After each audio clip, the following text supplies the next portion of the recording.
Então vamos lá aqui para a mensagem dessa noite. Deus tem falado muito comigo a respeito de muitas coisas e é difícil porque a gente tem uma mensagem na semana para estar compartilhando aqui com vocês. Então, nós vamos falar hoje sobre Elias. Se você tem uma Bíblia e puder deixar ela aberta, aí nós vamos ficar em um capítulo só, que é o capítulo de 1º livro de Reis, capítulo 19.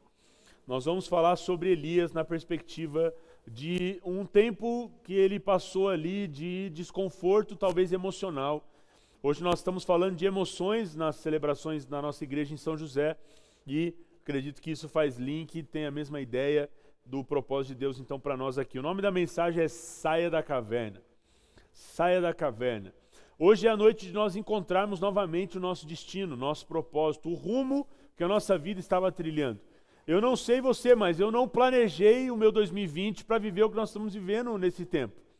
Eu não criei uma rotina dentro de mim esperando que tudo isso fosse acontecer. E antes de tudo isso, o ano tinha muitos desenhos, muitos formatos, muitas ideias, muitos projetos. E eu queria, junto com você hoje, tirar eles desse lugar que nós enterramos eles. Porque as circunstâncias mudaram, mas eu quero acreditar junto com você que os propósitos não podem mudar junto com as circunstâncias. Pelo contrário, eles precisam se manter. O versículo 9, que é a introdução, vai falar exatamente de quando Elias foi para a caverna, diz o seguinte. Primeiro livro de Reis, então, 19, versículo 9, diz assim: Ali entrou numa caverna e passou a noite, e a palavra do Senhor veio a ele. O que você está fazendo aqui, Elias? O que você está fazendo aqui, Elias? Uma pergunta para você, além dessa que Deus fez a Elias, e você pode colocar o seu nome aí, e ouvir o próprio Deus perguntando isso para você também. Qual lugar você mais tem frequentado nesses dias? Eu estou falando da perspectiva de você olhar para dentro de você. Porque lugares nós não estamos frequentando quase que nenhum. Talvez você frequenta o supermercado, que todo mundo está indo com muita frequência ao supermercado. Talvez você frequente o seu trabalho, se você tem oportunidade de ainda ir até lá. Talvez você frequenta o cômodo do lado, o cômodo do outro, o cômodo de trás, o cômodo de baixo, o cômodo de cima. Mas dentro de você, eu tenho certeza que você talvez está visitando muitos lugares. Você anda pela ansiedade, anda pela preocupação, anda pelo medo, anda pela tristeza, anda pela alegria, anda pelo medo, anda pela surpresa, anda pela expectativa, enfim. Quais lugares dentro de você mais tem frequentado? Elias veio de uma sucessão de milagres e situações que ele viveu com Deus, que com certeza o destino não era a caverna. E é isso que eu quero pensar com você. Antes desse tempo, eu não acredito que nós tínhamos tantos motivos assim para estar como talvez nós estamos hoje. Preocupados, temerosos, ou até mesmo vivendo algum outro sentimento que não provém de Deus. Eu listei aqui algumas das coisas que Deus fez na vida de Elias antes desse capítulo que ele entrou numa caverna. O milagre da botija de azeite. Ele chega diante de uma mulher com necessidade e fala para ela fazer uma refeição para ele. Ela diz que ela não tem nem para ela, nem para o filho. Ele diz, não, cuida do profeta que Deus vai prover para você. E a Bíblia conta então que aquela mulher foi trazendo vasilhas e o azeite não parava de cair. E só parou de cair porque acabaram-se as vasilhas. E Deus usa então Elias para levar a provisão, levar sustento, levar o sobrenatural para a casa de uma pessoa. A palavra profética sobre a ausência de chuvas, Elias profetiza que não iria chover e por mais de 3 anos não chove na terra, ou no local ali onde Elias estava. Imagine o que é você ter uma autoridade espiritual ao ponto de mudar os climas e as estações. Olha a porção que Elias carregava dentro dele de confiança e credibilidade de Deus nele. O desafio com os profetas de Baal no Monte Carmelo, são muitos homens ali, 850 para ser mais precisos, profetas de Baal, profetas de Aserá, e ele então faz um desafio com aqueles profetas, e ele tem então a oportunidade de ver Deus fazer conforme a palavra dele. E os profetas ali profetizavam, falavam, nada acontecia. Quando Elias falou, quando Elias orou, as coisas aconteceram, Deus mandou fogo do céu, e ali mais uma vez ele pode sentir então essa credibilidade, essa confiança, essa importância e relevância que ele tinha para Deus. O pão assado e a água vindo para ele de maneira sobrenatural. Elias começa uma caminhada então no meio do deserto. Ele dorme e quando ele acorda tem um pão assado. Não era semi-pronto, não era frio, um pão assado e água fresca do lado da sua cabeça. Olha o cuidado de Deus para com Elias. Olha a mão de Deus como fez com que as realidades que estavam à volta de Elias funcionassem. Queridos, eu quero dizer uma coisa para você, não vai faltar nada. Não faltou para Elias, não faltou para Jesus, não faltou para ninguém, não vai faltar para você. Pega essa palavra profética, Elias simplesmente descansou, dormiu, quando ele acordou tinha provisão na sua frente. Descanse, durma, passe bem esses dias, porque Deus mandará provisão para você, amém? E vai ser de forma sobrenatural.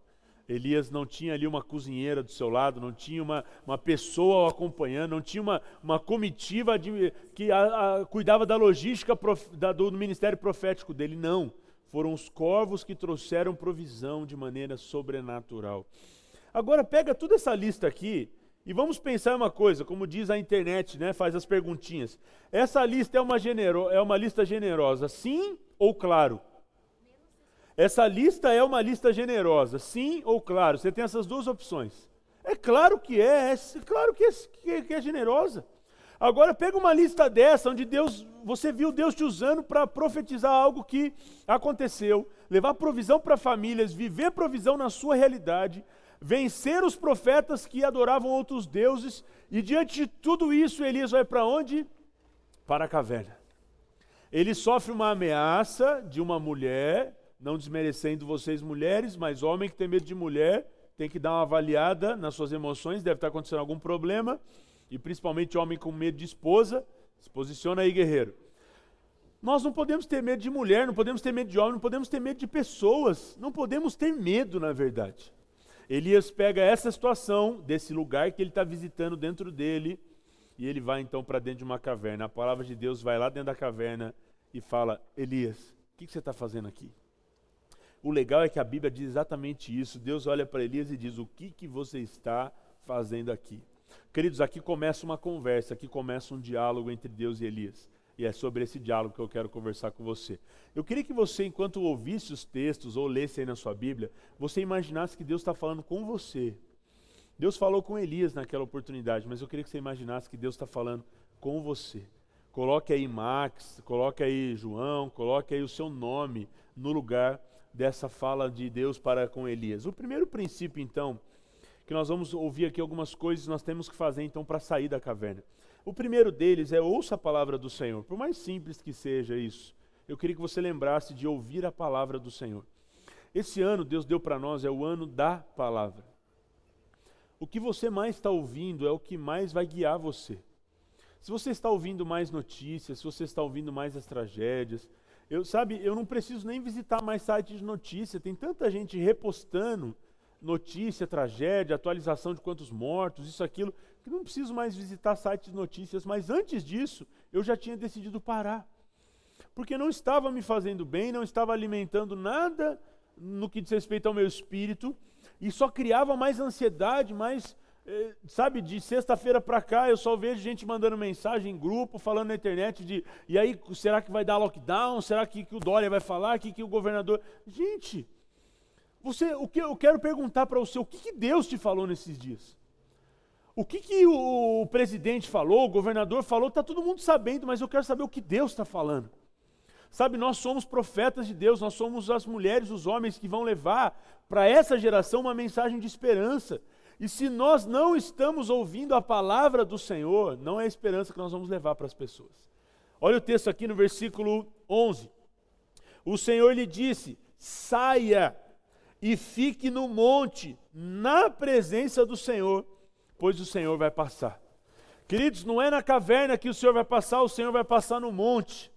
A caverna fala sobre um lugar escuro, oculto, frio, sombrio, cheio de bichos, cheio de situações e circunstâncias que vão te trazer mais medo ainda. Vá para o monte, querido. O monte é o lugar mais alto, onde você consegue olhar o céu, Sabe, quem fica dentro da caverna não consegue olhar o céu. Quem fica no monte está mais perto do céu. Você tem que sair de dentro da caverna para você começar a olhar para o céu. Você tem que sair de dentro da caverna para você conseguir olhar e ouvir o que Deus está te dizendo. Você tem que sair desse ambiente escuro, sombrio, dentro de você, e ir para o lugar onde a esperança está sendo promovida. Segundo, espere por boas notícias. Espere por boas notícias. Versículo 11, ainda a parte B, até o versículo 13. Então veio um vento fortíssimo que separou os montes e esmigalhou as rochas diante do Senhor. Mas o Senhor não estava no vento. Depois veio de um vento, houve um terremoto, mas o Senhor também não estava no terremoto. Depois do terremoto houve um fogo, mas o Senhor não estava nele. E depois do fogo houve um murmúrio de uma brisa suave. Quando Elias ouviu, puxou a capa para cobrir o rosto, saiu e ficou à entrada da caverna, e uma voz lhe perguntou: o que você está fazendo aqui, Elias? Queridos, por que nós esperamos sempre por notícias ruins? Uma vez eu fiz uma brincadeira, uma enquete, e conversando com algumas pessoas, dizendo: se o seu marido ou filho atrasa, sei lá, vamos imaginar aí você mãe, vou provocar vocês mamães agora. Só seu filho que usa aí a van escolar ou vem de carona com um amiguinho e tal. Se ele atrasa, você liga para o cara da van, liga para o amiguinho, liga para quem for, não consegue informação, liga na escola e diz: olha, já saiu daqui faz tempo. E ele está fora do horário dele chegar. Qual que é o primeiro pensamento que vem à sua mente? Que parou uma comitiva de doces para dar bombom para seu filho está feliz da vida. Ou seja, logo vai pensando, aconteceu um acidente, o carro quebrou. Por que é tão natural pensarmos em notícias ruins? Por que quando o marido atrasa, vem um pensamento ruim na mente da esposa? Por que quando o filho atrasa, vem um pensamento ruim na cabeça dos pais? Por que quando o chefe chama você para uma conversa, vem um pensamento ruim na mente do funcionário? Por que quando o pastor chama você para uma conversa, eu vou colocar no meu papel aqui, as pessoas às vezes eu chamo para conversar e dizem: pastor, qual que é a alinhada que você vai me dar? Não te chamei para te alinhar não, chamei para te dar uma boa notícia. Mas por que as pessoas pensam que é sempre uma notícia ruim? Queridos, olha aqui a lista: terremoto, vento forte e fogo. O Senhor não estava lá, o Senhor estava numa brisa suave. Querido, você está pensando que vai tudo quebrar porque vai vir um terremoto, você está pensando que vai pegar fogo, vai destruir tudo, você está pensando que é aquele vento, que é um tsunami que leva tudo embora. Deus está falando que vem uma brisa suave sobre você, tempo de calmaria. Sabe o que significa o murmúrio, a palavra murmúrio aqui, que na tradução mais antiga de Cício, fala que é uma voz muito alta. Sabe o que Deus está dizendo para Elias aqui? Que talvez as tragédias, as coisas que destroem, que quebram, que devastam, Deus não estava nisso. Querido, Deus não está compactuando com destruição, com tragédia. Deus não está nisso. Deus está falando alto nesses dias para aqueles que querem ouvir. A tradução seria aqui que Deus não veio no terremoto, no fogo, no vento. Deus veio com a sua voz muito alta. Por isso que quando Elias, o texto é tão lindo, ele sai da caverna, a Bíblia diz que ele colocou então a cabecinha ali para fora da caverna, ouviu a voz de Deus. É fora da caverna que você vai ouvir a voz de Deus e vai ouvir o quê? Uma boa notícia dele. Não fique pensando, sabe, talvez Elias estava ali, tá vendo? Deus pediu para eu ir para o monte, olha o terremoto quebrando tudo. Tá vendo? Olha o fogo agora destruindo tudo. Tá vendo? Olha, não. Por que você ainda permite a sua mente pensar só coisa ruim, querida? A Bíblia diz: traga à sua memória o que te dá esperança. Em dias ruins, querido, comece a resgatar memórias dentro de você que promovam esperança e não qualquer outra coisa ruim. Você precisa colocar na sua mente a ideia da abundância, a condição de abundância. Eu estava em Israel alguns anos atrás e eu já falei isso várias vezes. E Deus me pediu para trazer um memorial para minha família. E eu coloquei na porta da minha casa um memorial do que a Bíblia supõe ser Josué e Caleb carregando aquela uva. Os dois precisavam carregar juntos, tamanho era a uva, né, tão grande ela era. Eu coloquei na porta da minha casa aqueles dois espias com aquele cacho de uva. E lá em Israel Deus disse para mim: é abundância. Sabe, lá em Israel é tudo deserto, é pedra, areia. E todo lugar que se planta alguma coisa frutifica. As frutas são muito maiores, mais doces, mais coloridas do que aqui. Pensando na condição de sermos um país tropical, né, deveria ser totalmente todo diferente, mas não. Um solo abençoado como aquele que Deus disse que abençoaria aquela terra. E Deus disse para mim, eu sou um Deus de abundância, não só em Israel, eu sou um Deus de abundância na sua vida. Queria que você acreditasse nisso, querido. Você é filho de Deus, um filho de abundância. Sai dessa condição e começa a ouvir a voz de Deus, começa a esperar por boas notícias. Não espera só a tragédia não, talvez você, com seus pensamentos, está até gerando essa estação desconfortável que você está vivendo. Você pode começar a gerar coisas novas, eu acredito nisso. Terceiro, lembre-se do que você já viveu com Deus. Lembre-se o que você já viveu com Deus. Versículo 15, o Senhor lhe disse, volte pelo caminho por onde veio. Sabe, queridos, o exercício de Elias voltar do caminho de onde veio era passar pela trajetória que nós acabamos de listar aqui os milagres. Ele iria passar pelo Carmelo, monte este que Deus manifestou o poder dele contra os profetas de Baal. Ele ia passar pela rota de moradia da viúva. Ele iria passar pelo lugar onde ele fez uma oração e a partir daquela oração não choveu 3 anos. Ele iria passar por lugares onde Deus usou a vida dele para manifestar milagres. E eu fico imaginando, se ele foi bem religioso com a ordem de Deus, ele passando por debaixo daquela árvore, onde ali estava o pão assado e a água, e ele olhando para o lado e dizendo, foi aqui que Deus trouxe pão. Depois dos 40 dias eu tive que voltar, então, e foi aqui, ó, debaixo dessa árvore que Deus trouxe o pão, que Deus trouxe a água. Sabe, queridos, é a hora de nós nos lembrarmos as coisas que já aconteceram entre nós e Deus e começarmos a fazer com que essas lembranças promovam para nós uma perspectiva de futuro melhor do que essa que nós estamos gerando. Está todo mundo dizendo, não seja você mais um, que esse ano já era, que acabou, que 2020 já foi enterrado, que os sonhos, projetos, os alvos, as metas, querido, se Deus fez a terra em 7 dias, quando acabar esse tempo, vão sobrar muitos outros dias para acabar esse ano. O que Ele não pode fazer? Se para Deus um dia é como 1000 dias, Ele consegue plantar em 24 horas a restituição de quase 3 anos na nossa história. Eu vivi em idade mais tempo sem Jesus do que com Jesus até aqui. Um dia isso vai mudar, enquanto sou novinho assim ainda não. Mas eu vivi 21 anos da minha vida sem Jesus, e eu estou há 12 anos caminhando com Ele. Não se compara nesses 12 anos o que eu vivi com Jesus com os 21 que eu vivi sem Ele. Não se compara. Deus não precisou do mesmo tempo que eu dei para a minha vida, para o diabo e para as minhas vontades e desejos, para Ele refazer as coisas em mim. Com muito menos tempo do que os 21, Ele já tinha feito muito mais. Eu tenho muito mais memórias com Deus do que sem Ele. Eu tenho muito mais vitórias do que derrotas, muito mais testemunhos do que feridas, muito mais histórias com Deus de conquistas do que as histórias de derrota da minha história, da minha vida. Chegou a hora de nós abrirmos um pouco o leque e dizer, peraí, até antes do dia 19 de março, foi a nossa última celebração aqui, o janeiro, o fevereiro, o comecinho de março, como que estava sendo o meu ano? Por que eu estou dizendo que esse ano é terrível, que esse ano já era, que esse ano acabou? Por que eu estou dizendo que esse tempo está engolindo um monte de coisa? Porque você permitiu o convite da caverna e você foi para lá e se isolou.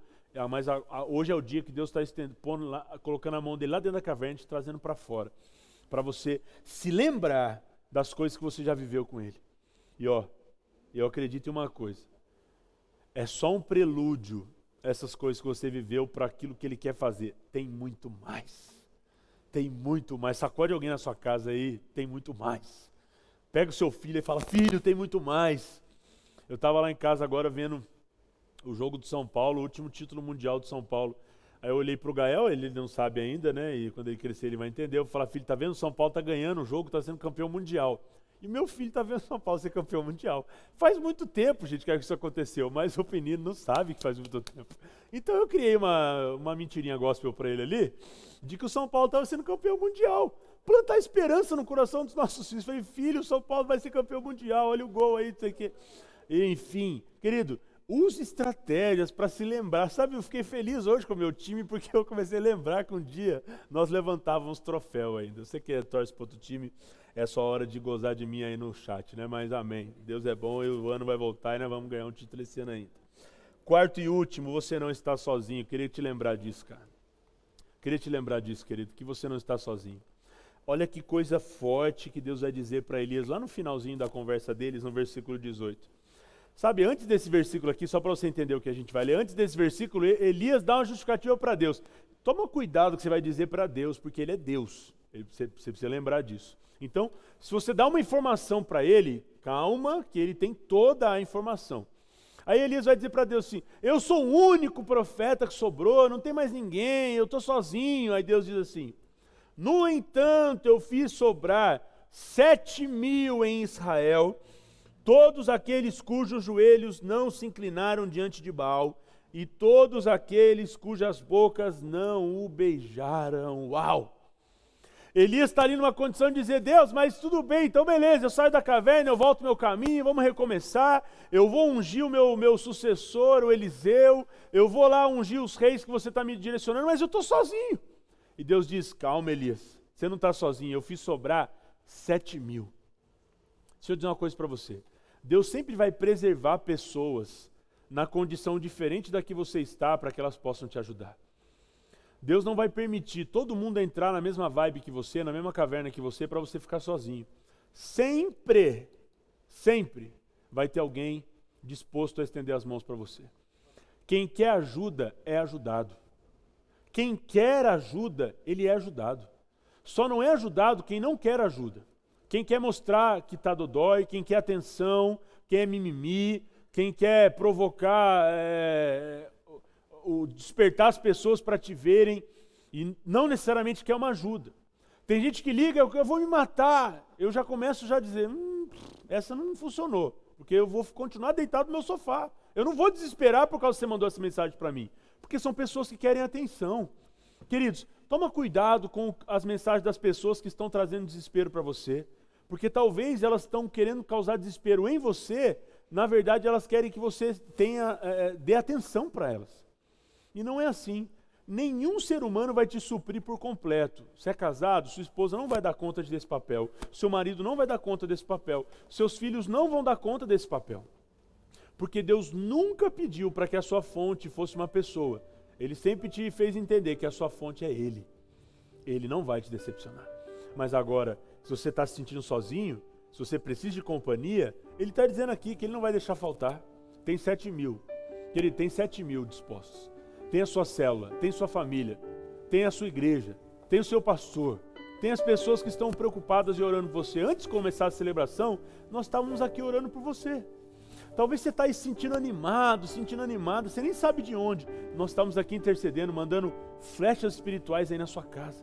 Sabe, queridos, nós estamos e temos uma família, é só a decisão de nós dizermos sim para isso. Tem gente que pergunta assim, você está precisando de alguma coisa? É a sua hora de falar. E você diz, não, está tudo tranquilo. Você perdeu a oportunidade de ser sincero, verdadeiro e dizer, eu estou precisando sim. Porque quem quer ajuda, ele vai sempre ser ajudado. Elias recebe esse direcionamento de Deus e ele pensa que está sozinho, quando na verdade existe uma multidão de gente. Uma multidão de gente disposto a ajudar Elias. O legal da história de Elias, para a gente encerrar, é que ele termina a vida dele tão bem, que Elias não tem nem o desprazer de viver a morte. Sabe, eu vi alguém uma vez dizendo que Enoque, Elias foram as situações que Deus então tomou esses homens para si, e eles não foram encontrados em morte, que talvez eles estavam tão próximos da realidade sobrenatural de Deus, do céu, que Deus disse, cara, você está mais para cá do que para lá. Essa expressão ela é pejorativa, ela é negativa.